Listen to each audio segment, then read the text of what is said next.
My mother didn't even look up when she said it. Just a lazy flick of her wrist, a sigh, and then, "We're canceling your birthday, Layla. Your sister isn't in the mood." The words drifted through the kitchen like they were nothing, like she just told me we were out of milk, but they hit with the force of someone knocking the wind straight out of my body. Outside, the backyard was already decorated. I'd spent the morning hanging soft gold lights along the fence, tying ribbons around the chairs, and setting the long wooden table with the mismatched plates I'd collected from thrift stores. It looked like a scene from one of those wholesome coming-of-age films. The kind where the girl actually mattered. On the counter behind my mother, the cookies I'd baked were still cooling, dozens of them arranged carefully so the chocolate chips wouldn't smudge.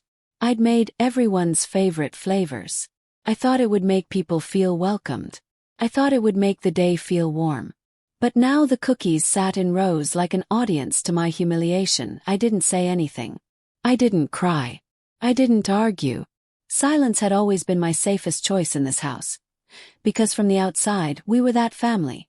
The smiling Christmas photos, my mom's Instagram-perfect living room, my dad's proud father speeches at work dinners, and Miranda, the golden child with the kind of beauty that made adults forgive anything she did. People would say, "Your parents are saints," or "Your sister is such a sweetheart," without ever stepping close enough to see the cracks inside, though. It was different. Inside was a place where emotions rotated around Miranda like planets around the sun. If she was happy, the house was calm. If she was angry, the house braced for impact. And today, my 18th birthday, Miranda wasn't in the mood. A bad morning for her meant erasing a milestone for me, and why Mother turned back to her phone like the conversation was finished. Maybe to her it was. And in that quiet moment, staring at the cooling cookies and the empty decorated backyard, something shifted in me. Quietly, cleanly, like a final thread snapping, this was the moment. The one that started everything that came after. What happened next? I stopped being the quiet daughter they could ignore. But first, you need to understand how deep this pattern went. Hit that subscribe button because this story gets intense. To understand why that cancelled birthday hit so hard, you have to understand the years leading up to it. Because this wasn't a one-time thing. It wasn't even a rare thing. It was the final straw in a lifetime of being quietly pushed to the edges of my own family. Miranda is 5 years older than me. 5 years that, according to my parents, made her fragile and me. Well, not. From the time I could form memories, she was labeled sensitive, a word that floated through our house like a sacred warning. Don't slam the door, Miranda's sensitive. Give her the remote, she's feeling sensitive today. Let her have your room for now, she's too sensitive for the smaller one. Sensitive quickly turned into a shield, one she brandished without even trying. And I became the designated strong one, the one who could handle less, expect less, ask for less. The pattern was everywhere. When I was 7, I got Miranda's old clothes, the ones she didn't want, the ones with the stretched collars or faint stains she pretended not to notice. My parents promised new outfits next time.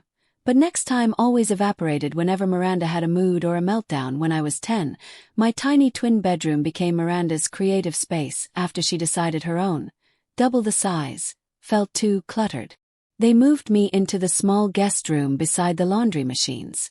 It's only temporary, my dad said. But temporary lasted 3 years. She controlled the TV, the playlists in the car, the holiday plans.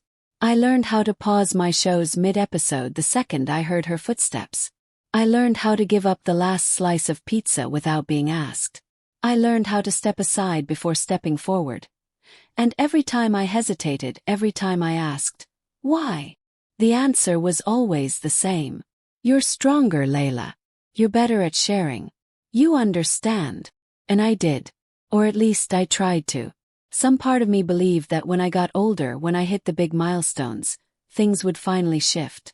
Surely at 18, an age that felt like a bright line between girlhood and becoming someone, my moment would finally arrive, so I planned. I shopped for decorations with money from my part-time job. I baked the cookies myself. I hung the lights, arranged the tables, imagined, just for once, being seen, celebrated, maybe even centered. But hope in my family was always the most fragile thing of all. I actually helped plan my own party. I baked the cookies myself. I set up every decoration. And that's what made what happened next so much worse. The decorations looked different as the sun went down. Less festive, more like abandoned hopes glowing under the dying light. At first I kept telling myself it was fine.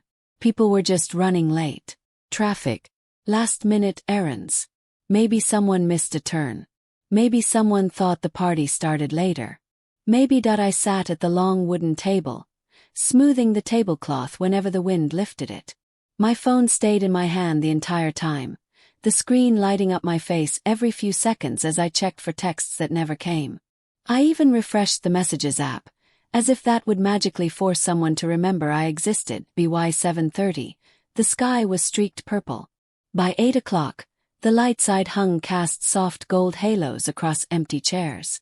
By 8:45, the cookies had gone cold and brittle. 9 o'clock, something inside me finally stopped pretending. I stood up, wrapped my arms around myself, and walked toward the house with that heavy, sinking feeling, the kind you get right before you admit a truth you've been trying to avoid.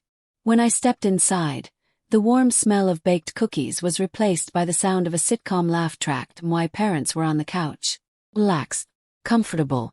Not even dressed like people expecting guests. I just stood there in the doorway, staring. "Where is everyone?" I asked, though the answer was already rising like bile. My mother didn't even mute the TV. "We cancelled it," she said, her tone light, almost bored, like she was talking about a hair appointment she'd rescheduled. I blinked. "What?" My father sighed, rubbing his forehead as if I were the one exhausting him. "Sweetheart, Miranda is delicate right now. It wouldn't have been fair to expect her to deal with a big event." "Delicate?" My voice cracked. "She's 23. I'm the one turning 18. My mother finally turned toward me, but only to give that look, half pity, half irritation. "You know how hard this week has been on her. She's sensitive, Layla. Don't make this harder." Before I could speak, footsteps clicked down the hallway. Miranda appeared, wrapped in a satin robe like some tragic princess recovering from a fainting spell. She leaned against the doorway, eyes half-lidded, sighing dramatically, as if my existence was a heavy burden pressing on her ribs, and then she said it. The sentence that hollowed me out completely. "If I can't have fun today, neither should you. It's just basic empathy." Empathy. The word hit harder than anything she could have thrown. My whole childhood twisted into one sickening knot. Empathy for her. Always her. Never me. Something in me finally, quietly snapped. "I'm done," I whispered. Not loud. Not dramatic. Just final. But before anyone could respond, before my parents could scold me or Miranda could guilt-trip me again, the doorbell rang. And the moment it did, all three of them froze. The person standing at that door was about to change everything. And my parents. They went pale. Edward Stern filled the doorway like a storm rolling in. Silent, steady, impossible to ignore. His silver hair was slightly wind-tossed. His posture straight despite his age, and his eyes. His eyes took in everything in a single sweep. The empty living room. The untouched decorations outside. My parents' blank expressions. Miranda's satin robe. Me standing there like a ghost at my own birthday. His voice was low, controlled, but sharp enough to cut the room in half. "What's going on here?" No one rushed to answer. For once, I didn't protect the family image. I didn't soften it. I didn't swallow my truth. I just said it plainly without trembling. "They cancelled my birthday," I told him. "They didn't tell me. They didn't tell the guests. They just turned everything off because Miranda wasn't in the mood." Edward's jaw tightened. Not with rage. He was too disciplined for that, but with a deeper kind of anger. Disappointment. Recognition. A quiet, simmering fury at being proven right about something he wished he'd been wrong about. He stepped past me into the living room, addressing my parents without raising his voice. "Is that true?" My father shifted in his seat, suddenly looking much smaller. "Edward, now let's not. Miranda is delicate right now. She's had a hard week." My mother chimed in, arms folded, chin raised. "It was for the best. Layla understands." "No," I said. And it was the first time I'd ever willingly contradicted her. "I don't." Edward looked at them like he was seeing them clearly for the first time. You cancelled her 18th birthday, for a tantrum? Miranda scoffed. It wasn't a tantrum. I was overwhelmed. Edward didn't even look at her. You're 23. Being overwhelmed doesn't give you veto power over someone else's life. Miranda opened her mouth, but he held up a hand, stopping her cold. Then he turned back to my parents. I've supported this family for years. Financially, emotionally, in every way you've asked. And this is how you repay that trust. By teaching one daughter that she deserves nothing, and the other that she deserves everything. Silence. Heavy. No one dared to breathe. Then he said the sentence that cracked the world open. Layla, do you want to leave with me? There was no hesitation in me. Yes. My parents' faces shifted instantly. Fear, guilt, calculation. But not the kind that comes from losing a child. The kind that comes from losing the person who pays the mortgage. I went upstairs to pack. Each item I placed in my suitcase felt like a small reclaiming. My favorite sweater, my journals, the thrifted jacket Miranda always said looked too confident on me. My hands shook, but not from fear. From freedom. When I came back downstairs, they were waiting. We can throw another party, my mother said quickly. A bigger one. Something special. You cancelled the one I had, I replied. And you didn't even tell me. Miranda rolled her eyes. It was just a birthday. I looked at her, then at all of them. Only in this house does one daughter have to disappear for the other to feel okay. Edward put a hand on my shoulder. I'm not going to watch them treat you this way anymore. We stepped outside. The night air felt cold, clean, unfamiliar. Like the beginning of something real. I thought that was the end of it. I thought they'd just let me go. But you don't understand narcissistic families. They don't accept rejection. The messages started the very next morning. The first week at Edward's house felt unreal, like stepping into a life I didn't know I was allowed to have. Mornings were quiet, not silent in that tense, eggshell way I grew up with, but peaceful. Edward made breakfast every day at the same time, humming old jazz songs as he cooked. There were no slammed doors, no whispered arguments, no sudden emotional explosions that forced everyone to freeze. Caleb, Edward's neighbor's grandson and somehow the kindest person alive, walked me home from school most afternoons. He didn't pry about what happened, didn't force comforting words on me. He just walked beside me, steady and present, like someone who understood that healing sometimes meant being allowed to breathe. Edward helped me look through college programs in the evenings, showing me brochures he'd saved for years. You deserve options, he said. Real ones. And for the first time I believed him. But peace has a way of drawing out the storms you thought you'd escaped. The messages started the very next morning. First, they were short. We should talk. Come home. This has gone on long enough. By day 3 they escalated. Miranda is very fragile. Your leaving made it worse. You've always been the mature one. Help us make things right. We want to fix this as a family. It was manipulation disguised as concern. Guilt disguised as love. The same routine I'd been trained to fall for. But I wasn't the same girl anymore. Finally, after a week of non-stop messages, they sent the big one. Tell us what you need from us. It should have been comforting, but I knew better. This wasn't them seeking change. It was them trying to pull me back into the role they'd assigned me, so I gave them an answer they couldn't twist. Miranda needs to move out permanently. Not as revenge. Not as punishment. But because it was the only way to test them. If they meant what they said, if they truly wanted to repair things, they would choose balance over chaos. They would choose fairness over enabling. They would choose me for once. The responses came slow. My mother. That's extreme. Let's discuss options. My father. We can find a compromise. Both vague. Both evasive. Miranda didn't reply at all. 2 days passed. 2 long days where the silence from them grew louder than any message they could have sent. And I realized the truth. If they chose Miranda again, then I'd finally have my answer. I wouldn't go back. Not ever. And on the 3rd day, while walking home from school with Caleb, I saw her. Miranda. Waiting by a silver car. And she wasn't there to apologize. Miranda was leaning against a silver car at the curb, sunglasses on even though the sky was overcast. She looked like someone posing for a magazine cover, effortlessly dramatic, always the center of her own universe. The second she spotted me and Caleb walking up the street, she straightened.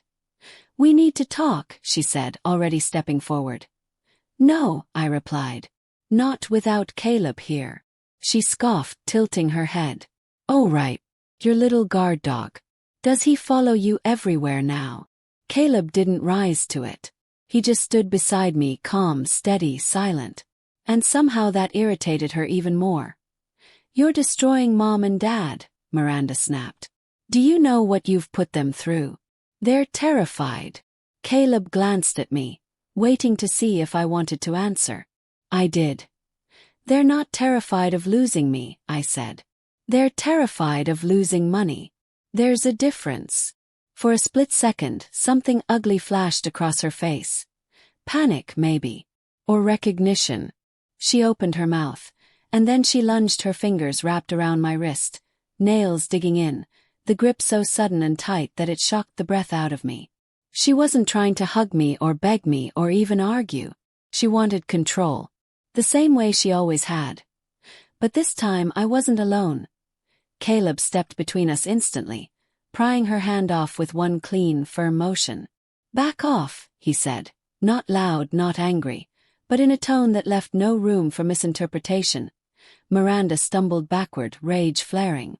"You think you're so independent now? You're nothing without this family." I felt the words hit, but they didn't stick. Not anymore. "I was nothing in this family," I said quietly, her breath hitched like she'd been slapped. Because for the first time in her life, someone told the truth to her face. Then I drew the line. Clear. Unshakable. "If you touch me again, I will call the police." Miranda froze.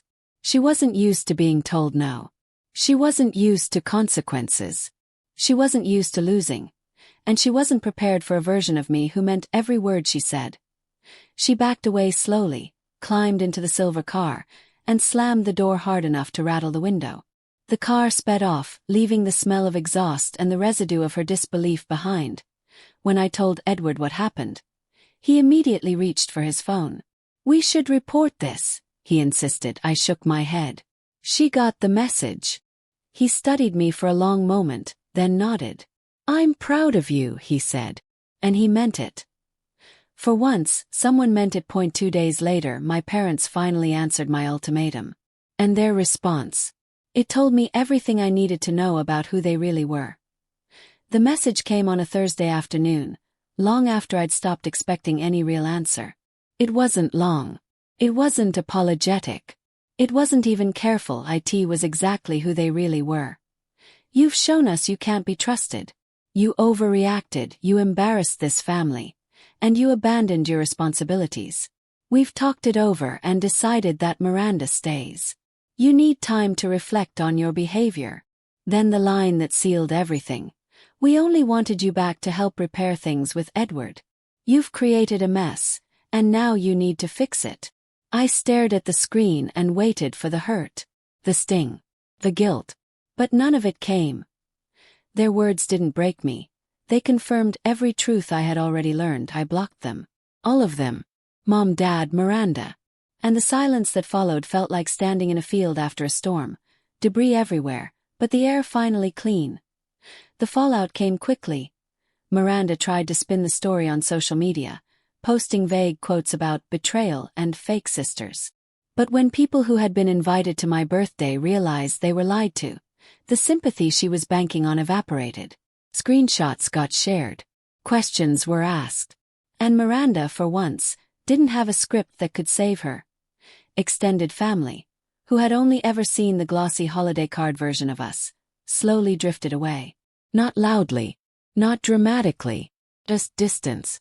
Few unfollowed accounts, a few cancelled invitations, a few polite but cold messages. The perfect family image shattered in less than 2 weeks. Dad's accounting office lost several longtime clients after word spread about how he treated me. Apparently, people don't trust someone to handle their finances when he can't handle basic empathy. Mom withdrew from her friend group, stopped posting online entirely, stopped hosting the brunches she once lived for. Without the facade, she didn't seem to know who she was. Miranda moved out a month later, according to a cousin. Too much tension, too much scrutiny. Too many people finally seeing her without the filter my parents had always provided. Their fall wasn't dramatic. It wasn't explosive. It was slow, then sudden, like watching a tower of cards collapse after the support is pulled from the bottom. I watched from a distance. Not with satisfaction. Not with revenge. Just with clarity. I didn't destroy their life. I simply stepped out of the space they kept me trapped in.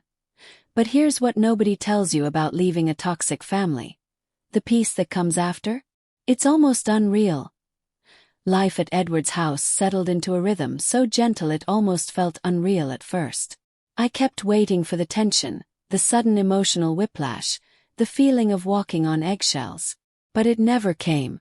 Instead, mornings smelled like fresh coffee and toasted bread. Sunlight filled the kitchen in soft gold. Edward read the newspaper out loud sometimes, making small comments that made me laugh more than I expected. For the first time, my shoulders weren't permanently raised. My breath wasn't shallow. My mind wasn't scanning for danger. I could just be that I focused on school again, really focused. Applied to the colleges I'd always wanted but never believed I'd get into. Edward sat with me while I wrote essays, giving subtle suggestions without taking over, something I wasn't used to. And somewhere in that mix of quiet routines, I realized I was becoming someone different. Someone real. The acceptance letter came on a sunny Tuesday afternoon. I held the envelope with shaking hands, reading the words twice, 3 times, just to make sure they were real. Edward pulled me into a hug. Tight, warm, proud. "You earned this," he said. "You built this life with your own hands." Caleb took me on a campus tour that weekend. We walked through wide sidewalks lined with old trees, past students sprawled on lawns with textbooks. It felt like stepping onto an open road, one with actual possibilities instead of traps disguised as responsibilities. Caleb didn't rush anything between us. No pressure, no expectations. We just existed beside each other, quietly growing closer in a way that felt natural. Safe. Meanwhile, news about my family reached me slowly, drifting in from extended relatives or small-town gossip that somehow traveled miles. Nothing dramatic. Nothing explosive. Just unraveling. My dad's office downsized. My mom stopped posting altogether. Miranda moved into a small 1-bedroom apartment with mismatched boxes stacked behind her in every photo she didn't realize people could see reflected in the mirror. No more spotlight. No more pedestal. No more audience clapping for her every emotion. But I didn't feel victorious. I didn't feel vindicated. I felt distance. And relief. I never wanted their collapse. I just wanted peace. And for the first time I had it. One evening, I sat on Edward's patio with a blanket over my shoulders, the sky streaked in orange and violet as the sun dipped behind the houses. I let myself breathe deeply, fully, without fear of who might hear or judge or twist it into something else. I wasn't broken. I wasn't lost. I wasn't the fading background character in someone else's story. I was rebuilding, piece by piece, with love, with choice, with freedom. And that's when I understood the most important lesson of my entire life. Here's what I finally understood, sitting on that patio with the sky going soft and quiet around me. Sometimes the loudest decision you'll ever make is walking away, and why parents always believed silence meant surrender. They thought staying quiet made me obedient, easy, predictable. They never imagined silence could become a boundary, one they couldn't twist, guilt, or manipulate. But it did.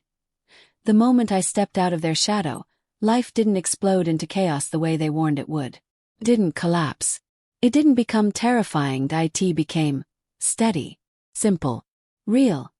For the first time I wasn't performing the role of the good daughter, the fixer, the peacekeeper, the one who had to shrink so someone else could shine. I was just me, without editing myself for someone else's comfort. And that's when the truth clicked into place. You don't owe family your suffering. You don't owe them your silence, your self-worth, or your stability just because they share your last name. Boundaries aren't cruel. They're necessary. They're the foundation of any real relationship. family or not, and why family didn't fall apart because I left. They fell apart because they were built on my silence. Once I stopped holding the structure together, the cracks they'd ignored for years finally showed. Their collapse wasn't my doing. It was simply the truth revealing itself. And as painful as it was also freeing. Because I learned that choosing yourself isn't selfish, it's survival, it's the beginning of everything. If any part of my story resonated with you, I need you to hear this. If you've been watching this story and thinking, "That's me," or "I know exactly how that feels," I want you to hear this first. You are not dramatic. You are not ungrateful. You are not alone. Sometimes growing up in a toxic family means you've been trained to doubt yourself, to apologize for existing, to shrink so others can shine. But those doubts, they're lying to you. Your feelings, your experiences, your hurt, they are valid. Here are some signs that you might be in a similar situation. You're always expected to be the mature one, the peacekeeper, the invisible support. Your needs are dismissed as less important, trivial, or inconvenient. One sibling, or one family member, receives constant accommodation while you're told to step aside. Your accomplishments are minimized or overshadowed. You're called selfish for having boundaries, for saying no, or for asserting yourself. Family peace is maintained only if you stay silent. If you see yourself in any of that, I need you to remember. It's okay to choose yourself. Choosing yourself doesn't make you the villain in your family's story. It doesn't erase love or loyalty. It creates space for survival, for growth, and for real happiness. Your version of family can look different. It can include people who support you, respect your boundaries, and see your worth. Sometimes, distance is the healthiest option. Sometimes, leaving is not betrayal, it's protection. And it's your right. Seek support. Talk to a therapist, join support groups, or reach out to communities of people who understand exactly what it's like to grow up feeling invisible. You are allowed to grieve the family you deserved, even while building the life you actually want. Edward showed me what real support looks like, and there are people out there who will do the same for you. This comment section is your safe space.